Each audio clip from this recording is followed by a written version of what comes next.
box. Not just any box. It opens doors. Doors to the pleasures of heaven or hell. Give me that box! Give me that box! We have such sights to show you. Hellraiser, There Are No Limits. A film by Clive Barker. Hey everybody, so it's 20 past 1 and I just got done watching Clive Barker's 1987 classic horror Hellraiser. Now I've got the 4-disc Anchor Bay box set, so the next 2 movies will be the sequels to this, so nice Hellraiser few days. But so yeah, anyway, back on point. Hellraiser starring Andrew Robinson, Claire Higgins, Ashley Lawrence, Sean Chapman, Doug Bradley, etc. This actually was one of the first horror movies that I bought on VHS, back when you could buy VHSs in a video store. Ooh, remember those? And if you don't, then you're far too young to be watching this movie. I have a history with this movie. I haven't watched it actually for a number of years now. It was really weird to go back to. I really enjoy it. It's one of those classic, Clive Barker's an excellent horror teller anyway, but this is only an hour and a half long, so again, I miss the times when a tale could be told in only 90 minutes and still be full, and characters could be developed, etc, etc. My only problem with this movie is, so basically there's this magical puzzle box that can send you to like this alternate like kind of realm of pleasure pain. Now I've never got the whole pleasure pain thing, so I don't even understand why you'd be playing with this in the first place. So but anyway, so this guy buys this box, he gets killed, and then his brother and his brother's wife, who it turned out was actually sleeping with this guy, Frank, move into this house where the guy died, and he gets resurrected, and she starts killing people to help Frank like get all his body parts back and everything. And I feel like a good chunk of this movie takes up time kind of with her, Julia, played by Claire Higgins, and I swear, this movie, Claire Higgins in this movie screams 80s. She has the kind of Anna Frid out of ABBA 80s hairdo. I mean, it's so funny. There's shots where you can see the air passing through her hair, where she's clearly got so much hairspray sprayed in it. It was really distracting. And like the very 80s fashion and that, I was sat there peeing myself laughing. I'm pretty sure my mum had a hairdo like that at some point. But anyway.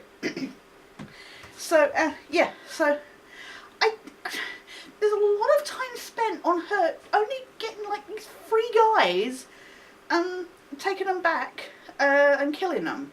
And I felt like a lot of time was spent, and I was watching it. I mean, there are bits in between that help develop character, like with the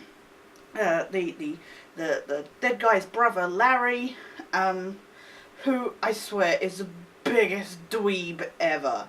I mean, I don't understand how a man could be so into like really get into the physicalness of boxing and that, and be sat there and bitching about how his wife doesn't like the boxing and that, and then the second he gets a cut on his hand, he's like, wifey, please deal with this, I can't look at it, oh no, oh bleeding. I was sat there peeing myself laughing. Also, there's the impracticality of where he gets a cut.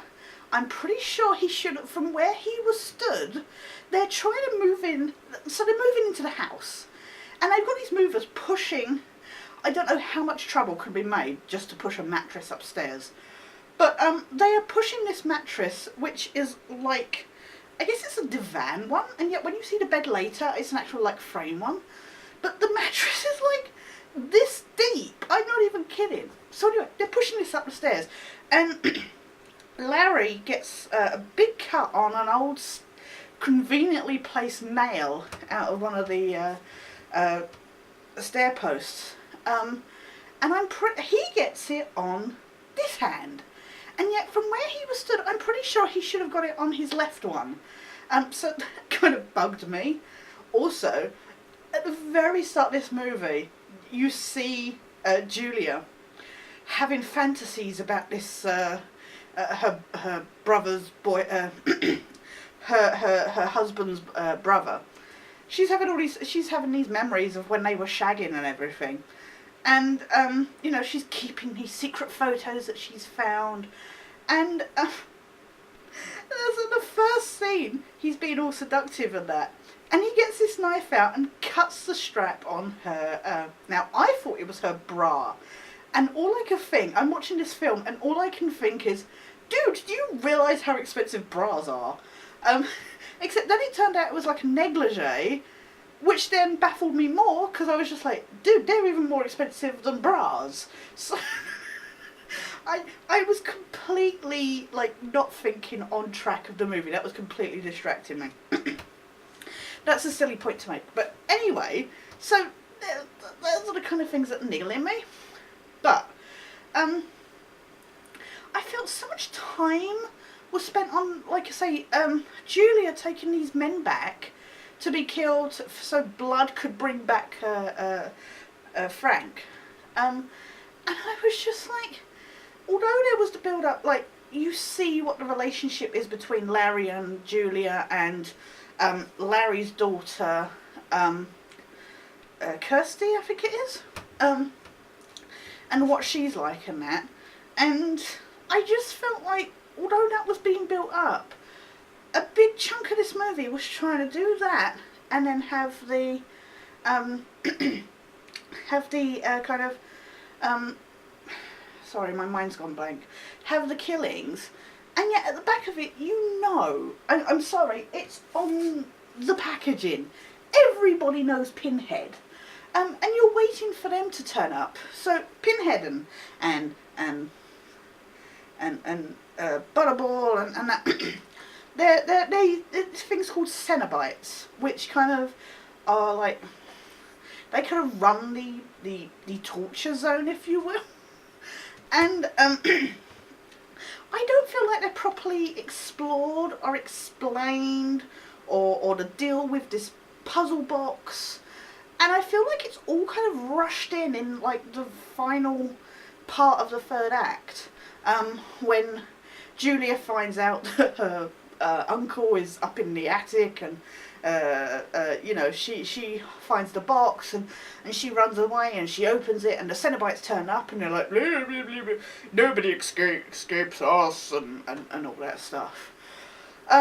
You must come, we are going to torture you. And she's like, no, Frank escaped you.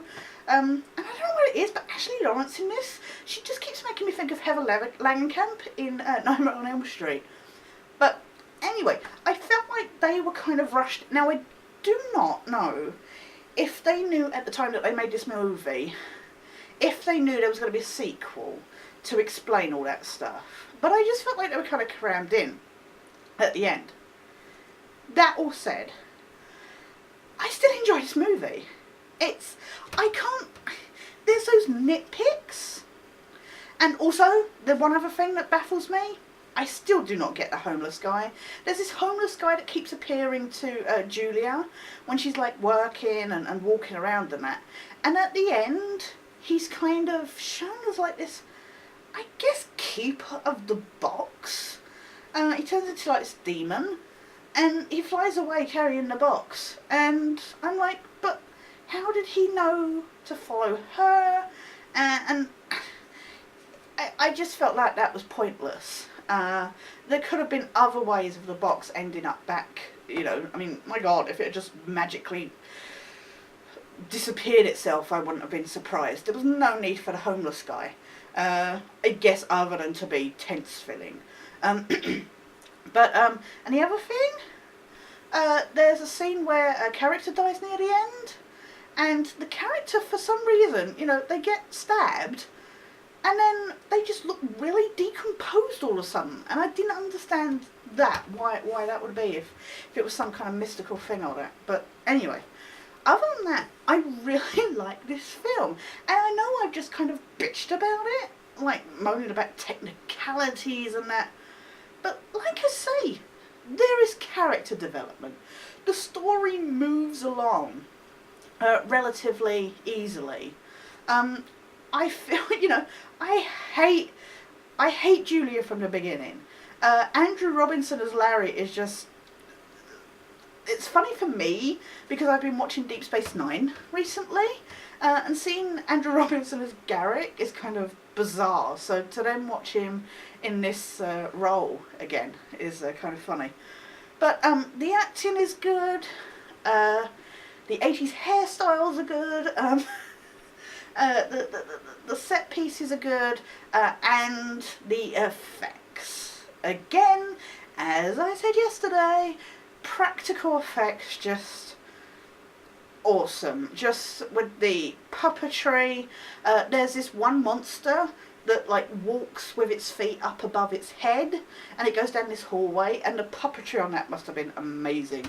There's stop motion used, and again, it's just a lot more disturbing to see a guy with real kind of, I say real, but you know what I mean, makeup kind of oozing down the prosthetic head and everything, than it's CGI'd on.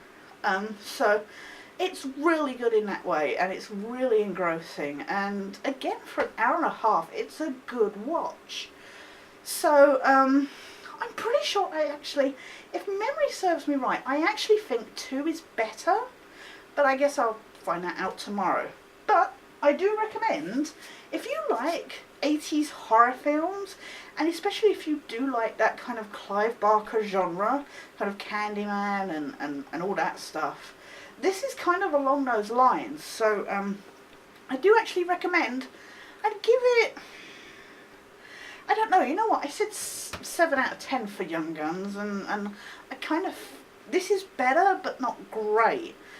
So I guess 8 out of 10. I should really stop trying to rate these things, because I'm going to get completely confused what I'm rating what. And it'll be like, well, you gave so and so that amount, but anyway. Sorry, I had a really bad cough last few days. But yeah, no, I definitely recommend 1987's Hellraiser. And we will be back tomorrow with Hellraiser 2 Hellbound. So I'll see you then.